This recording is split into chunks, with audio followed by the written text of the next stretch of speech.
Bonjour tout le monde, aujourd'hui on se retrouve pour le débrief et l'analyse du match entre Brighton et Chelsea.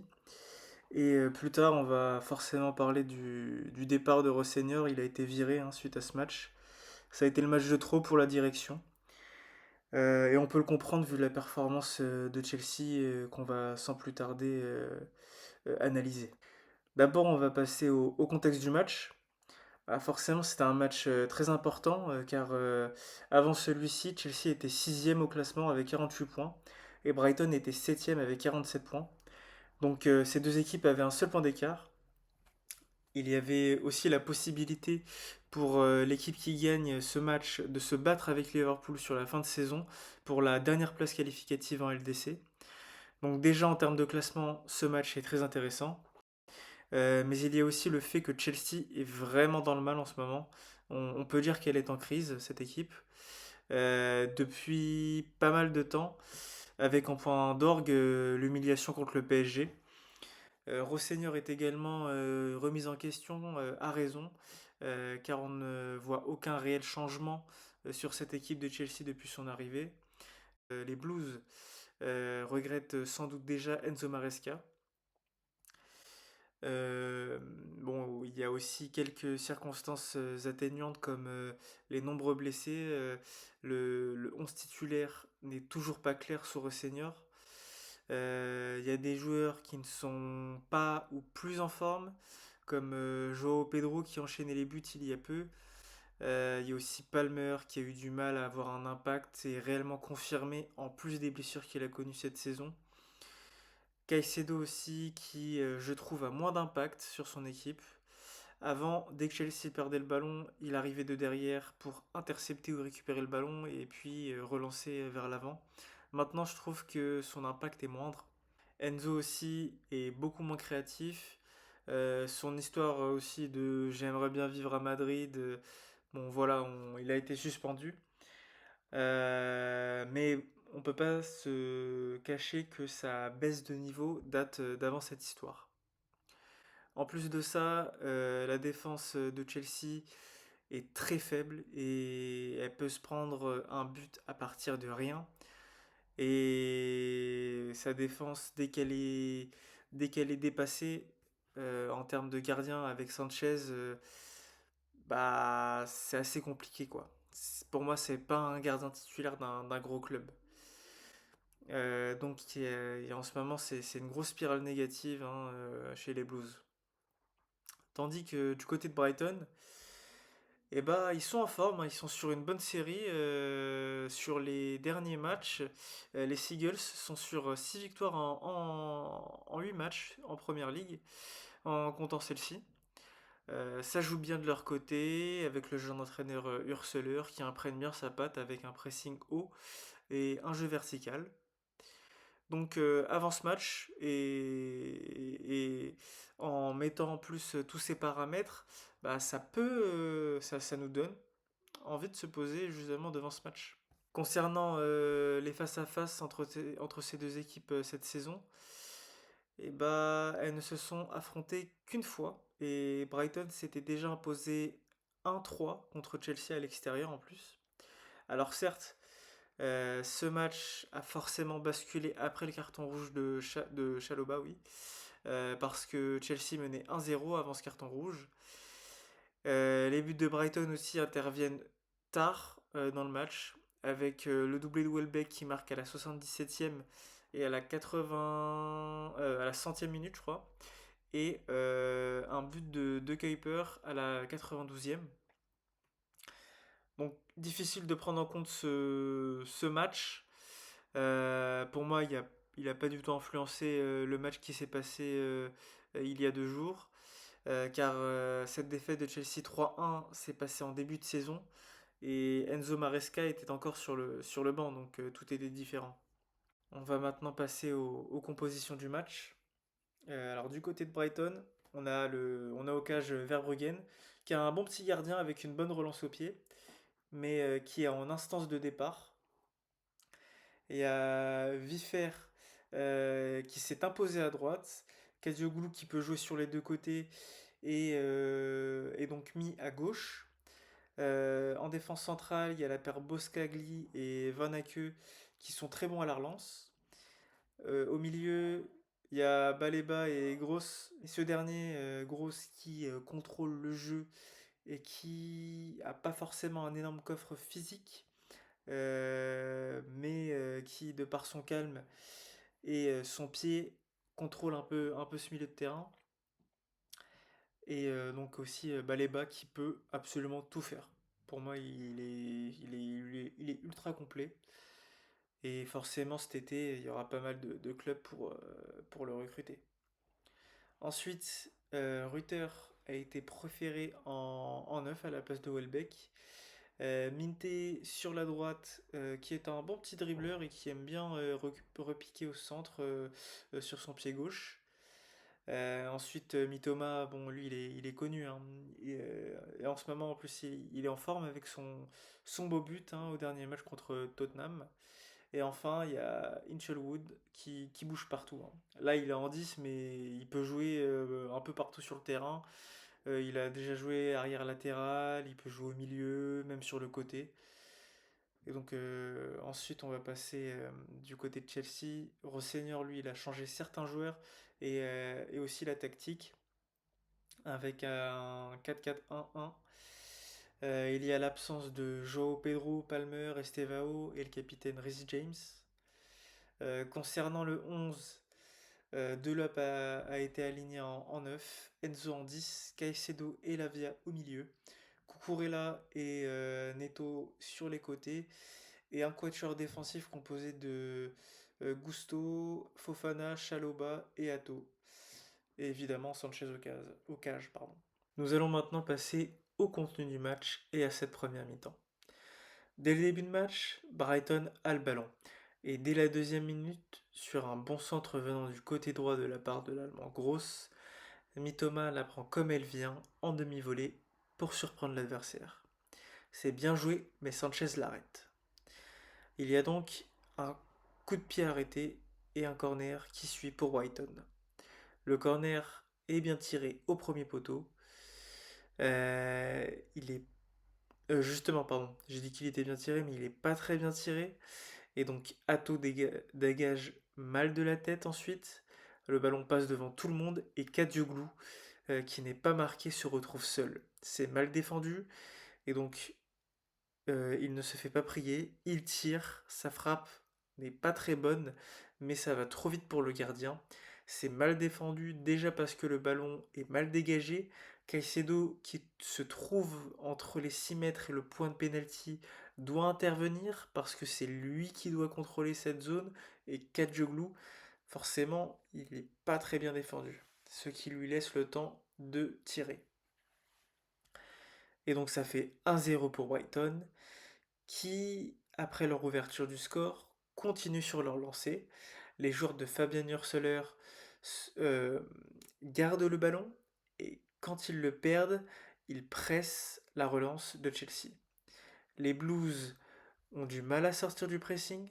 Chelsea essaie de presser, mais c'est compliqué car la première relance de Brighton est de qualité avec Van Aken et Boskagli. Ces deux joueurs ont une bonne qualité de relance. Ils ne sont pas fâchés avec leurs pieds.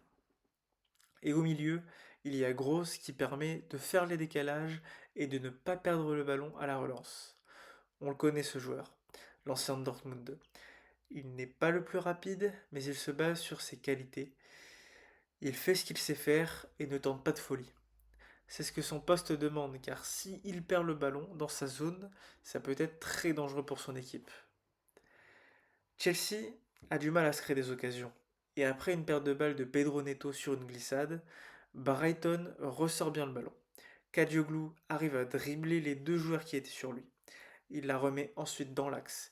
Il y a de l'espace et Chelsea n'est pas en place.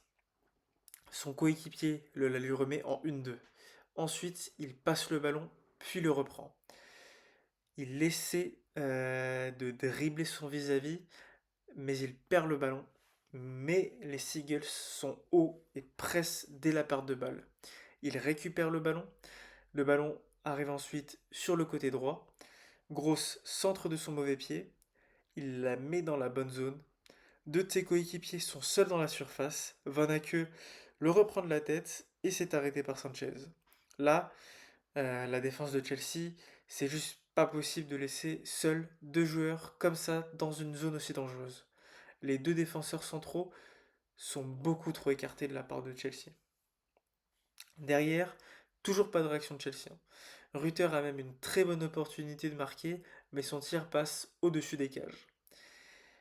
Il y a aussi une superbe action à la 17e minute, où ça part du gardien Verbruggen qui décale du côté gauche. Chelsea tente un pressing et est haut sur le terrain. En voyant ça, Hinchelwood fait un appel dans l'axe. Il est bien servi. Le ballon navigue sur le côté droit. Bon centre de Minté, au second poteau, sur Mitoma, qui est tout seul. Il fait la passe en retrait, mais Hinchelwood ne peut pas reprendre. Là encore, c'est mal défendu de la part de Chelsea, parce que le pressing est mal réalisé. Hinchelwood part de sa zone pour faire un appel dans le dos du milieu et de la défense de Chelsea. Comme le pressing est mal réalisé et qu'il y a un retard sur Boskagli, il a tout le temps d'envoyer en profondeur son coéquipier. Il n'y a pas de but, mais ça montre les failles de cette défense des Blues. Quelques secondes plus tard, toujours sur un bon pressing de Brighton, Sanchez fait une grosse erreur à la relance. C'est récupéré dans la surface, le joueur fait la passe, il me semble que c'est Baleba, et il n'y a plus personne dans les buts à ce moment-là. Hinchelwood tire, mais Chalobah dégage le ballon in extremis sur la ligne. C'est passé à rien. On sait que Sanchez peut faire des erreurs, mais là, c'en est une grosse qui, sans Chalobah, aurait coûté un but. Brighton domine totalement le match, les Seagulls ne laissent pas les Blues respirer, ils les suivent à la trace et il n'y a aucun joueur de Chelsea pour sonner la révolte. Les Blues subissent. Brighton se procure encore deux-trois occasions qui ne mènent à rien car le dernier geste est souvent mal réalisé. Là, c'est la première fois que Chelsea arrive dans la surface de Verbruggen, au bout de la 23e minute. Mais c'est pas très bien joué de la part de Delap, et ça mène à un corner qui ne va rien donner. La première fois que Chelsea va dans la surface de réparation de Brighton, déjà ça arrive tard, mais en plus dans la construction, c'est sur un long ballon de Gusto. Il n'y a toujours pas de réelle construction dans le jeu offensif de Chelsea. Ici, il y a un beau mouvement des Seagulls, où là encore, ça part du gardien néerlandais Verbruggen vers son compatriote Van Aeke, qui la met à son milieu de terrain grosse. Comme tout défenseur normal, Van Aeke devrait se replacer, mais non. Lui, il continue sa course et après un circuit de 3 passes, le ballon arrive sur lui en profondeur. Il est seul. Brighton se retrouve en 3 contre 2, mais là, Chelsea parvient à peu près revenir et Van Aeke joue mal le coup en loupant sa passe dans l'axe. Là encore, ça part d'un beau mouvement de l'arrière, une passe qui casse le pressing et une supériorité numérique en contre-attaque. Là, la dernière passe est mal faite, mais c'était bien joué de la part de l'équipe de Fabian Hürseler. Encore quelques belles séquences de Brighton qui a mené toute la première mi-temps. 60% de possession, 0,04% 0,04 XG concédé de la part de Brighton. Chelsea n'a tiré qu'une seule fois en première mi-temps et le tir était contré. 1-0 à la mi-temps, Chelsea s'en sort bien avec qu'un seul but d'écart au vu de ce qu'ils ont fait. Ensuite, en seconde période, euh, arrive le premier vrai mouvement de Chelsea. Et c'est à la 46e minute. Avec Gusto sur le côté, qui la met à son central, qui la donne à son milieu, qui ensuite décale et lance en profondeur Delap. Pour moi, il cherche Delap justement, mais la passe est trop puissante et ça se transforme en passe en profondeur pour Garnacho, qui est seul sur son côté. Il doit se la jouer, il rentre dans l'axe, il a une fenêtre pour tirer, mais il préfère encore plus rentrer dans l'axe, et là la fenêtre elle se referme complètement. Donc il décide de la remettre en retrait pour Lavia, qui tente une frappe entrée de surface, mais son corps est trop en arrière et ça part dans les tribunes. Chelsea qui essaie en ce tout début de seconde période d'égaliser. Donc on voit déjà plus de mouvements qu'en première mi-temps, mais ça reste quand même insuffisant. On voit un manque de confiance chez certains joueurs de Chelsea qui ne tentent pas alors qu'il y a de bonnes opportunités comme Pedro Neto qui a l'opportunité d'aller en 1 contre 1. Mais au lieu d'attaquer son défenseur, il tergiverse. Il voit ensuite arriver un second joueur, un second défenseur, et il décide de ralentir et de repasser par derrière. Peut-être qu'il y a quelques mois, il aurait tenté le dribble, mais comme son équipe, il est dans une période de doute et il préfère garder le ballon que de prendre le risque de potentiellement aller dribbler et perdre le ballon. Brighton, qui avait jusqu'à là laissé le ballon à Chelsea dans cette seconde période, s'est créé sa première occasion de la seconde période à la 53e minute avec Mitoma qui se retrouve avec de l'espace devant lui pour provoquer son défenseur, ce qu'il fait. Il cherche ensuite à la passer à l'intérieur, de l'extérieur du pied, mais elle est trop profonde. Caicedo récupère le ballon, mais il les dégage sur un joueur de Brighton.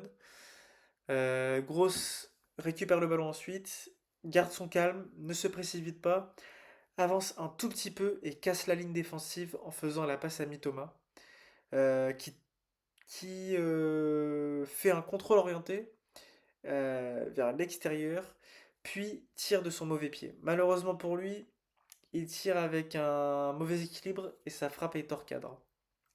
Là encore, Chelsea a très mal défendu en laissant de l'espace à tous les joueurs de Brighton. Normalement, quand tu es dans les 20 mètres de ta zone défensive, tu devrais sauter sur tes adversaires, mais là, c'est pas le cas. Après un beau mouvement en touche des Blues, euh, Garnacho est contré par Minté. Le stade commence à crier car il y a une possible faute de main, mais pour moi, il n'y a rien car Minté contre d'abord le ballon avec son pied et ensuite ça ricoche sur son bras, donc pas de faute pour moi. Minté dégage le ballon. Chaloba essaye également de dégager le ballon avec sa tête, mais son dégagement est mal fait. Et ça reste encore un peu justement dans cette zone dangereuse.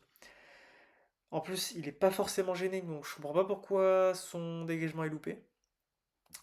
Et donc après ça, il y a un duel entre Caicedo, je crois, et Rutter. Caicedo tombe, Rutter part en 2 contre 1 avec Hinchelwood. Rutter encore lui va fixer Chaloba qui est trop loin de la balle. Rutter passe le ballon à son coéquipier qui est tout seul et bah, il n'y a plus qu'à tirer. Il décide intelligemment de frapper au premier poteau et Chelsea est assommé. Les Blues qui essayaient d'égaliser se sont fait punir par un contre où là encore il y a plusieurs erreurs qui coûtent cher comme la tête de Chaloba alors qu'il est seul et n'est pas forcément bousculé. Le duel perdu par Caicedo, le fait aussi qu'il ne reste que les deux centraux derrière et après le 2 contre 1 qui est bien joué. Il n'y a rien à dire, ça fait 2-0 pour les Seagulls qui méritent un deuxième but au vu de leur première mi-temps. Ensuite, il y a la 62e minute, il y a un corner pour Brighton où Mitoma nous sort un super geste. Déjà, là encore, il n'est pas très bien défendu, donc ça lui laisse le temps de contrôler le ballon dans la surface. Neto essaye d'aller le gêner, mais c'est déjà trop tard. Il a un retard, et donc Mitoma, lui, il fait un petit jongle qui passe au-dessus du tacle de Neto, ce qui lui crée de nouveau de l'espace. Il tire, mais là c'est hors cadre. Il aurait peut-être pu faire mieux Mitoma, mais son geste pour éliminer Neto, pardon, il est super. Chelsea, après ce deuxième but, toujours plutôt inexistant dans le match, Le milieu de terrain est invisible, personne pour ressortir le ballon ou pour faire la différence et faire avancer le jeu. Les défenseurs se sont fait je ne sais combien de passes latérales entre eux. Donc déjà qu'ils ont peu le ballon, en plus, dès qu'ils l'ont, ça devient une possession stérile. Et puis, quand ils perdent le ballon, ça peut vite partir dans leur dos. Comme sur cette action où Kadioglu se retrouve dans une bonne position de frappe après une contre-attaque. Brighton continue de se procurer des occasions. Rossenior, de par les absents importants pour cause de blessures, décide de faire entrer Marguillou et Esugo. Difficile pour ces deux joueurs hein, qui n'ont pas beaucoup de temps de jeu et pas de continuité. Là, ils doivent rentrer dans ce type de match où leur équipe est totalement dominée et où leur entraîneur compte sur eux pour essayer de changer la dynamique du match. Donc c'est pas simple pour ces deux joueurs. À la 76e minute, il y a la meilleure occasion de Chelsea sur le match. À la 76e minute, c'est ça le problème. Garnacho qui tire, mais malheureusement c'est hors cadre. En effet, hein, bah, il est raide comme un piqué et il tourne pas ses hanches pour enrouler encore plus le ballon, donc c'est hors cadre. Euh, et donc, comme je l'ai dit, bah, c'est problématique que ta meilleure occasion du match, elle intervient à la 76e minute.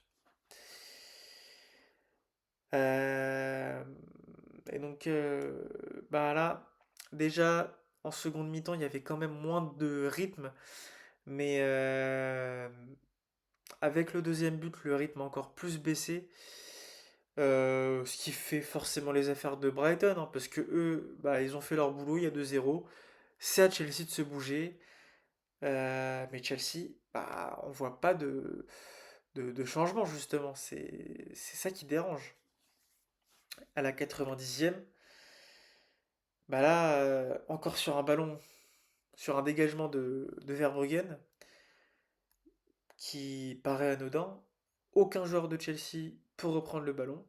Ça arrive dans les pieds de De Kuiper, qui prend l'espace, qui centre à ras de terre, et Welbeck, le vétéran, qui était entré en jeu, reprend le ballon, et ça fait 3-0 pour Brighton.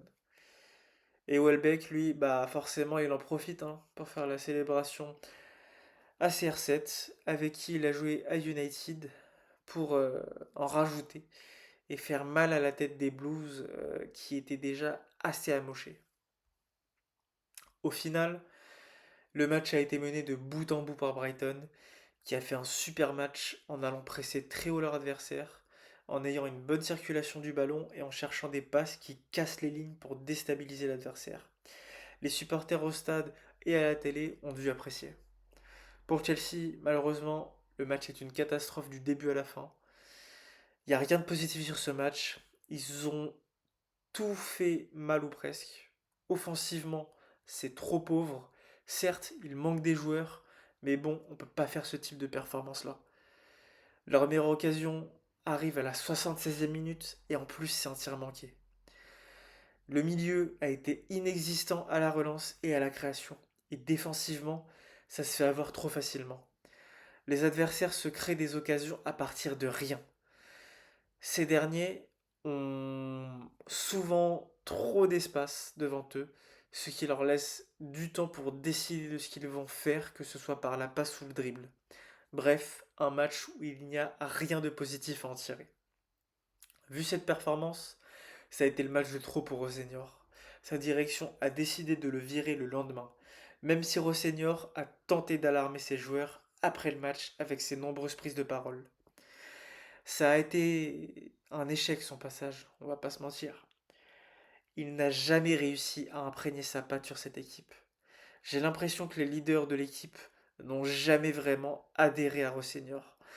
Et on peut l'illustrer avec la suspension d'Enzo. Le bilan de Rossenior avec Chelsea, 4 mois, 11 victoires, 2 matchs nuls, 10 défaites. Il y a également pas mal de matchs où Chelsea ne marque pas, comme sur les 3 derniers. Je ne pensais pas que la deuxième partie de saison de Chelsea allait prendre cette tournure. Le départ de Maresca a sans doute changé beaucoup de choses. Mais je ne m'attendais pas à ce que Rossenior loupe complètement son coup avec cette équipe. On avait vu des choses avec Strasbourg. Malheureusement, il n'a pas hésité à quitter l'équipe alsacienne quand l'occasion s'est présentée, alors que tout se passait bien. Et maintenant, Chelsea va vivre une drôle de fin de saison avec un coach intérimaire, la demi-finale de FA Cup à jouer et la Première Ligue avec la LDC à aller chercher, même si maintenant ça va être très compliqué d'aller la chercher. Vu qu'ils sont huitièmes derrière Brighton sixième et Bournemouth septième. Liverpool cinquième, dernière place qualificative pour la LDC. Chelsea est à 7 points de Liverpool. Donc, je vous laisse imaginer la difficulté de se qualifier pour la Ligue des Champions pour l'année prochaine. Donc, voilà ce que j'avais à dire dans cette vidéo concernant le dernier match de Chelsea, le super match de Brighton et l'éviction de Rossenior qui est intervenu au lendemain de cette humiliation, hein, de cette déroutée, hein. Voilà. J'espère que la vidéo vous aura plu. Abonnez-vous, laissez un commentaire pour me dire ce que vous avez pensé du match et du fait que Rossenior n'est plus l'entraîneur de Chelsea. Que va-t-il se passer pour la fin de saison de Chelsea? Et voilà. Voici ma vidéo sur l'analyse du match entre Brighton et Chelsea. J'espère qu'elle vous aura plu. Et à bientôt pour un nouveau débrief. Allez, salut tout le monde.